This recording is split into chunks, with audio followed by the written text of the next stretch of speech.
Enfin du changement pour l'équipe nationale algérienne, enfin des nouveaux joueurs pour les guerriers du désert, de nouveaux visages. Il était temps, j'ai envie de vous dire, de nombreux supporters attendaient que ça. Ils en avaient un peu marre de tout ce qui était vieux joueurs qui ne servaient un peu à rien. Dans l'équipe nationale, aujourd'hui, Jamel Belmadi ramène de nouveaux joueurs, des joueurs de 18 ans, des joueurs de 20 ans, de 21 ans. T'as de la fraîcheur, t'as de la jeunesse et ça se ressent sur le terrain, ça se ressent dans les efforts. Ça se ressent aussi que beaucoup ont été là lors de leur première sélection à vouloir bien faire.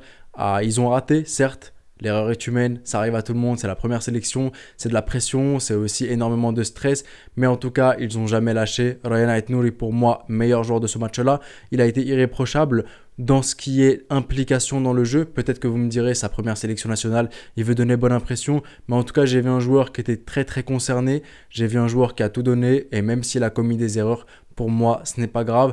Toujours est-il que le coaching de Jamal Belmadi, même s'il a ramené énormément de nouveaux joueurs, même si j'ai aimé comment est-ce qu'il a inséré les nouveaux joueurs, des titulaires, pas tout le monde titulaire, même si l'équipe en face, c'est une équipe que tu as déjà battu 4-0, 6-0 l'année dernière, ça reste quand même une équipe assez respectable et qui t'a énormément mis en difficulté. Mais voilà, j'ai aimé le fait qu'il mette de nouveaux joueurs en tant que titulaires, des joueurs qui ne connaissent que leur toute première sélection nationale, Ryan Aït-Nouri comme j'en ai parlé, et d'autres que tu as fait rentrer en cours de match.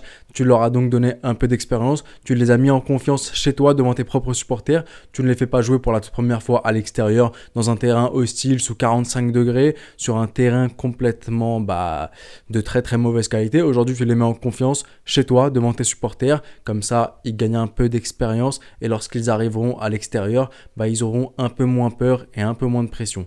En tout cas, le match coaching pour moi, mis à part ce fait-là que j'ai aimé, l'intégration, comment est-ce qu'il a intégré les joueurs, pour moi, il y a quand même une part de Jamel Belmadi où si tu ne gagnes pas 2-1, ou même si tu prends le 2-0 à la mi-temps, à la 44e minute, pour moi, jusque-là, tu es complètement à la ramasse.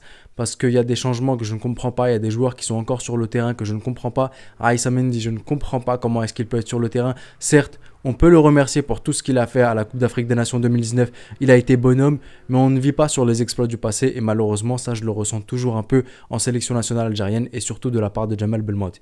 Le milieu de terrain, j'en parle même pas, complètement à la ramasse durant ce match. Ismaël Ben Nasser, je l'ai toujours trouvé irréprochable avec la sélection nationale algérienne depuis que je l'ai vu pour la première fois lors de la Coupe d'Afrique des Nations 2019.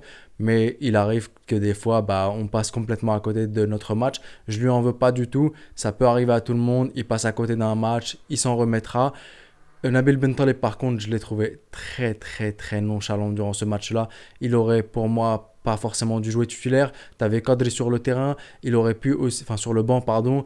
Il aurait pu être remplacé à la mi-temps. Toujours est-il qu'il n'a pas été remplacé. Choix du coach, mais je l'ai trouvé très très nonchalant et très très réprochable durant ce match-là. Il a commis énormément d'erreurs. Il a certes protégé pas mal de ballons lorsqu'il se retrouvait tout seul derrière, mais sur l'ensemble du match, pour moi, je ne sais pas quelles étaient les instructions données à ce joueur-là précisément, mais de ce que j'ai vu de mes propres yeux sur le terrain et de l'idée que je me fais d'un milieu de terrain et du jeu qu'il doit avoir et de ce qu'il doit proposer, c'était pas du tout ce qu'il fallait faire. Hicham Boudaoui, pas grand-chose à dire sur le joueur. Il a joué qu'une seule mi-temps. Il a d'ailleurs été remplacé par Amoura à la mi-temps. Amoura qui a été sensationnel, Amoura qui a montré énormément d'âme, énormément de grinta. La question que je me pose, c'est est-ce qu'on doit maintenant le faire jouer titulaire parce qu'il apporte énormément sur le terrain, par ses pressings, par son jeu très très rapide, par sa vitesse, mais en même temps, la question qui se pose aussi, c'est est-ce qu'un tel joueur-là, tu ne le fais pas rentrer en tant que super sub lorsque les adversaires sont un peu fatigués, il a de la vitesse, il pourra donc profiter de la fatigue des joueurs, c'est des choses qui sont assez complexes. Des fois, quand on voit un joueur comme ça, on a envie immédiatement de le mettre titulaire, on se dit qu'il peut énormément apporter, mais justement, l'apport qu'on voit, c'est parce que les défenseurs sont déjà fatigués. Donc peut-être qu'il est plus intéressant en tant que super sub. On laisse ça à l'entraîneur. Il connaît son taf mieux que nous forcément. En tout cas, Andy Delors en buteur, catastrophique. Je ne sais pas s'il a touché 5 ballons, Andy Delors. Et le truc que je me pose en sélection nationale algérienne, Bounjah est rentré, Bounjah a apporté. L'équipe en face, elle te permettait de pouvoir un peu profiter, mais est-ce que ça veut dire que Bounjah est exceptionnel et face à des grandes équipes, il sera meilleur? Je n'en suis pas si sûr pour être franc, mais la question qui se pose aussi aujourd'hui, c'est est-ce que tu as meilleur neuf en sélection nationale algérienne? Mis à part Islam Slimani qui est blessé et même tu ne pourras pas compter éternellement sur lui, est-ce que tu as des neufs en sélection nationale algérienne qui peuvent faire le taf à la place de Bardel Bounjah et Andy Delors? Je vous laisse me dire ça dans l'espace commentaire parce que mis à part les 9 qui sont passés en sélection nationale algérienne, j'en connais pas tant que ça, je suis pas assez renseigné. Donc n'hésitez pas à me dire en sélection nationale algérienne, est-ce qu'il y a des Algériens qui peuvent, des buteurs, qui peuvent jouer au poste de numéro 9, qui évoluent en Europe ou bien même dans le championnat local en Afrique ou à Al-Ahli par exemple en Égypte, si vous trouvez que c'est des bons buteurs à mettre à la place d'Andy Delors ou Bardad Bounjah. Donc voilà un peu tout ce que j'avais à dire sur ce match-là de l'Algérie. Une victoire, 3 points. Je crois qu'ils sont officieusement, si ce n'est officiellement, qualifiés à la Coupe d'Afrique des Nations maintenant. Ils ont 9 points, ils ont remporté absolument tous leurs matchs. Mais quand même, il ne faut pas se fier à cette victoire-là. Il ne faut pas uniquement se fier aux statistiques, que ce soit le résultat du match ou même toutes les statistiques, à savoir la possession de balles, environ 81% de possession pour l'Algérie, 19% pour le Niger. C'est juste incroyable de la part de l'Algérie. Mais ce qui est du contenu du match, pour moi, c'est un peu tout autre. Lorsque je vois la charnière centrale, pour moi, ça doit être tout bas, tout gaille. Le milieu de terrain est passé complètement à la ramasse. Je pense que Kadri doit être titulaire et que certains joueurs doivent être titillés pour les remettre un peu en question. Et des joueurs, je pense qu'ils ont trop la confiance, ils savent qu'ils sont peut-être assez intouchables. Et le trio d'attaque, question sur le numéro 9, qui doit être le numéro 9 en sélection nationale algérienne? Une question à laquelle je n'ai pas de réponse et à laquelle je vous invite à répondre. Maintenant, je trouve aussi qu'il y a une petite part de zone de confort pour Riyad Mahrez.